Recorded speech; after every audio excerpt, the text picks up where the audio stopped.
अस्सलाम वालेकुम दोस्तों, मैं हूँ कासिकरम। और आज कुछ दोस्तों की फरमाइश पे एक नई सेक्शन का आगाज हो रहा है जो कि है प्रैक्टिकल एग्जाम। इस टाइप की वीडियोस में या प्रैक्टिकल की वीडियोस में मैं आपको बताऊंगा कि आपने प्रैक्टिकल में क्या क्या चीज़ें आपसे पूछी जा सकती हैं, क्या कुछ आपने करना होता है, कितनी किस्म के फाल्तास होते हैं, मतलब जो गलतियां होती हैं, और जो कुछ कॉन्सेप्ट्स या टिप्स प्रैक्टिकल एग्जाम के लिए मैं आपको दे सकता हूँ वो मैं इस सेक्शन में आप लोगों के साथ शेयर करता जाऊंगा।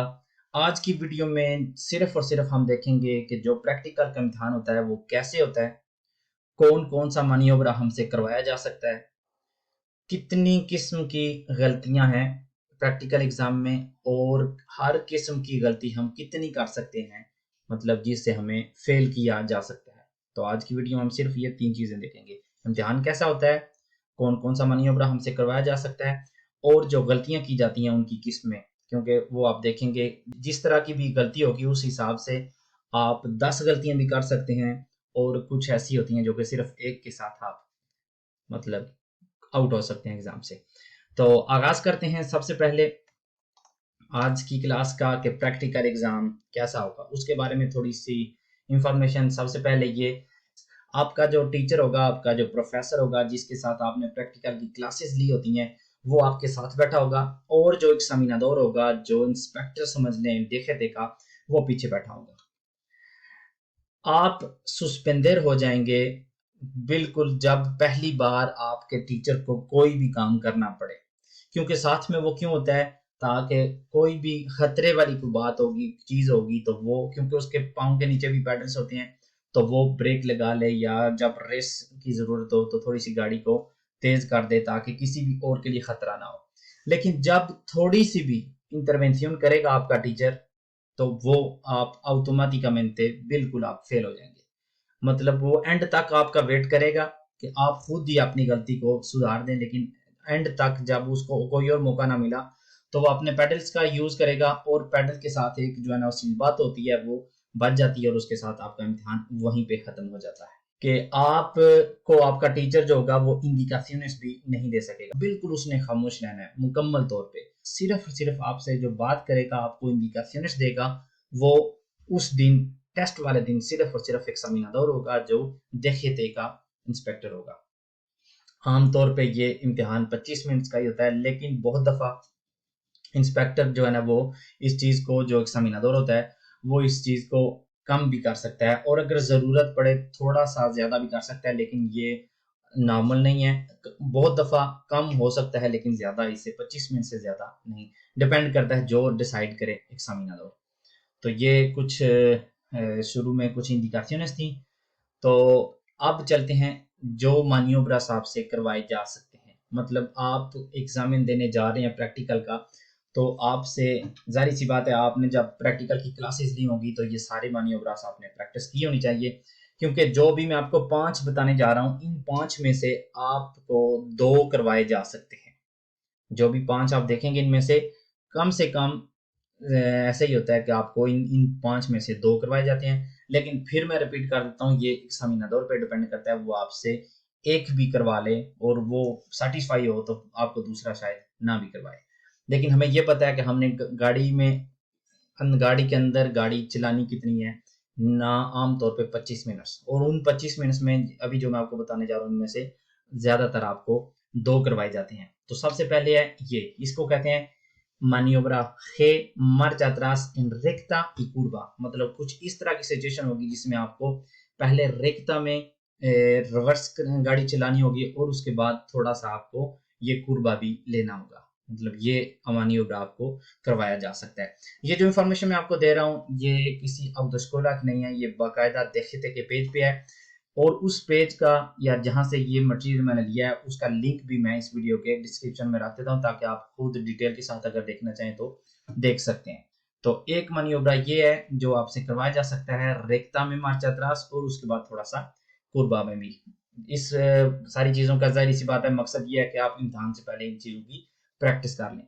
दूसरा मनियोब्रा जिसको कहते हैं मनियोब्रा अच्छे, इसमें क्या होता है कि आपको किसी ऐसी गली में या ऐसी सड़क पे ले जाएंगे जहां से आपको सीधा जाना ना मुमकिन नहीं, तो आपको क्या करना होगा वहां पे cambio de sentido de marcha, मतलब आपने यू टर्न लेना है। तो यू टर्न ऐसी सिचुएशन क्रिएट की जाती है या उनके जहन में होती है कि आपने सीधा जाना है, फिर राइट जाना, लेफ्ट जाना है, फिर रिवर्स करनी है, फिर वहां से निकालना है। ये मानियोब्रा जो कि आपको स्क्रीन पे ये आप देख सकते हैं, आपने सीधे जाना है, फिर लेफ्ट हो जाना है और यहाँ से रिवर्स करके पीछे जाना है और पीछे से यहाँ आना है। ये भी एक प्रोवा है जो 5 है उनमें से, मतलब आपको ये भी तोकार हो सकता है कि आपसे ये भी करवाया जाए। लाजमी नहीं है, 100% नहीं है, लेकिन अगर आपसे वो करवाना चाहें तो ये करवा सकते हैं, क्योंकि ये कानून में है, देखे थे कि जो लॉ है ड्राइविंग लाइसेंस का, उसमें। तो हमने पहले मानियोब्रा खे देखा, ये था मानियोब्रा आचे, यू टर्न वाला। अगला है estacionamiento en línea, ये आपको पार्किंग लगवाई जा सकती है इस तरह से लीनिया में, ताकि आप रिवर्स करें और इस तरह से पार्किंग गाड़ी पार्क कर दें। उसके बाद ये भी आपको जो मानियोब्रा ई की दूसरी टाइप है, पहले लीनिया में थी और अब इसको कहते हैं estacionamiento en oblicuo y salida, मतलब आपने गाड़ी पार्क करनी है और निकलना भी है। पिछली में भी मैंने आपको ये नहीं बताया, ये हमने यहाँ पे गाड़ी पार्क करनी है लीनिया में और निकालनी है बाद में, मतलब आपको कहेंगे यहाँ पे पार्क कर दो। ये भी हो सकता है कि आपको गाड़ी पार्क करवा के कहें बिल्कुल खत्म हो गया आपका प्रवाह, लेकिन आमतौर पर ऐसा नहीं होता। ज्यादातर आपको पार्किंग लगवाते हैं और उसके बाद आपका इम्तिहान जारी रहता है। और बाद में ये भी पार्किंग आपको लगवाई जा सकती है, जिसको ओब्लिक्वा कहते हैं, ओब्लिक्वा और सालिदा, या बिल्कुल ये आपको 90 grados वाली estacionamiento perpendicular y salida, ये पार्किंग भी आपको लगवाई जा सकती है और बाद में आपको निकलना होता है। ज्यादातर नहीं, कॉन्सेको भी यही होती है, ऑटोस्कोला वाले भी आपको यही कहते हैं, क्योंकि ये पार्किंग और ये वाली ये आप डायरेक्ट भी लगा सकते हैं। हालांकि ये वाली जो है ना वो डायरेक्ट सीधा मुंह सामने रख के, मसलन ड्राइवर यहाँ पे हो, ये ज्यादा मुश्किल है। ये थोड़ी सी आसान है, सीधी गाड़ी को यहाँ पे, मतलब गाड़ी को यहाँ से आपने लेके आए और यहाँ पे मेथड कर दिया। लेकिन इसका प्रॉब्लम ये होता है जब आप गाड़ी निकालेंगे तो फिर आपके लिए मुश्किल होगी। तो इसलिए जितनी भी तीनों टाइप्स की जो पार्किंग है आपने कोशिश करनी है, ये आपको इंस्ट्रक्टर भी बताएगा कि आपने रिवर्स गाड़ी इंटर करनी है, ताकि बाद में आपका सालीदा बिल्कुल त्रंकीलीदात के साथ हो। और इसके बाद अब मैं आपको बताता हूँ गलतियों की किस्में। जो प्रैक्टिकल इम्तिहान होता है उसमें कितनी किस्म की गलतियां होती हैं। तो सबसे पहले हमारे पास लेवेस, जो पहली किस्म होती है लेवेस, इसका मायने समझ लें आप, कम इम्पोर्टेंसिया वाली, कम अहमियत वाली जो होती है उनको कहते हैं लेवेस।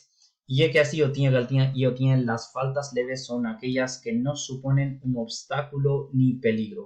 ये ऐसी गलतियां होती हैं, इतनी आम सी या इतनी कम अहमियत वाली ये गलतियां होती हैं कि ना ही ये किसी और के लिए रुकावट पेश करती हैं और ना ही किसी के लिए ये खतरा होती हैं।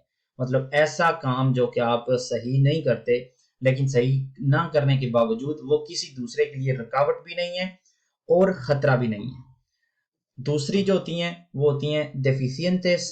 ये वो होती हैं जो कि खतरा नहीं है किसी के लिए, लेकिन ये ट्रैफिक के लिए रुकावट पेश करती हैं। मतलब आप कहीं पे जा रहे हैं, आप कुछ काम, कोई भी काम ऐसा करते हैं जिसकी वजह से दूसरों को तकलीफ होती है, बेशक खतरा नहीं, लेकिन दूसरों को आपने मोलेस्टार किया है, ऑब्स्टाकुलो बनते हैं आप ट्रैफिक के लिए। तो ये गलतियां होती हैं डेफिशिएंटेस।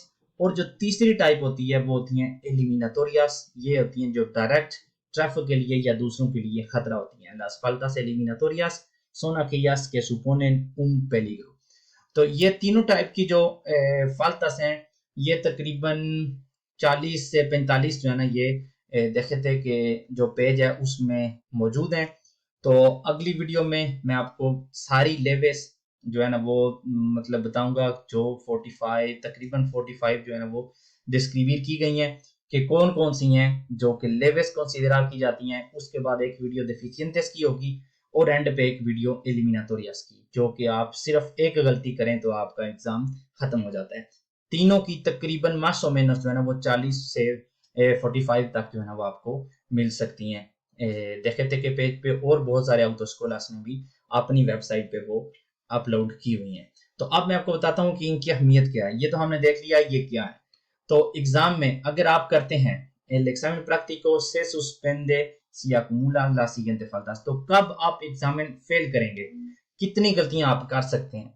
तो जो एलिमिनाटोरियस मैंने आपको बताई हैं वो सिर्फ एक ही गलती आपने करने की गुंजाइश भी नहीं है। जब आप एक ही गलती एलिमिनाटोरिया करेंगे तो आपका इम्तिहान वहीं पे खत्म हो जाएगा। मैं दोबारा आपको बता देता हूँ, जितनी भी एलिमिनाटोरियास हैं उन सब पे एक बाकायदा वीडियो, मुकम्मल वीडियो आपको मिल जाएगी। इस वीडियो के बाद सबसे पहले लेवेस की, उसके बाद डेफिशिएंटेस की, और एंड पे आपको जो गलतियां एलिमिनाटोरियास उनकी भी इंशाल्लाह वीडियो जो है ना वो जल्द ही आपको मिल जाएगी। तो ये एलिमिनाटोरियास जो मैंने आपको बताया, ये ऑब्स्टाकुलो भी बनती हैं और डायरेक्ट खतरा भी बनती हैं दूसरों के लिए। ये आपने एक ही करनी है और आपका इम्तिहान खत्म हो जाएगा। जो होती है डेफिशिएंटेस, जो खतरा नहीं है लेकिन रुकावट बनती है दूसरों के लिए, वो आप दो करेंगे, मतलब एक ही गुंजाइश है आपको, जब आप दो करेंगे तो आपका इम्तिहान खत्म हो जाएगा। और जो लेवेस होती हैं, जो बहुत कम अहमियत की होती हैं, जो ना रुकावट होती हैं और ना खतरा होती हैं दूसरों के लिए, वो आपको 5 करें और एक आप डेफिशिएंटे करें तो फिर भी आपका इम्तिहान फेल हो जाएगा। और अगर आप डेफिशिएंटे भी नहीं करते, एलिमिनाटोरिया भी नहीं करते, लेकिन जो सबसे कम अहमियत वाली हैं वो आप 10 करते हैं, तो फिर भी आपका इम्तिहान खत्म हो जाएगा, आप फेल हो जाएंगे। एंड पे हमारा जो समझ लें रेसूमेन क्या बनता है, तो रेसूमेन इसका यही बनता है कि अगर टोटल में आपके पास 10 पॉइंट है, जब आप एग्जामिन करने के लिए जाएंगे तो आपने इमेजिन करना है कि मेरे पास 10 पॉइंट है।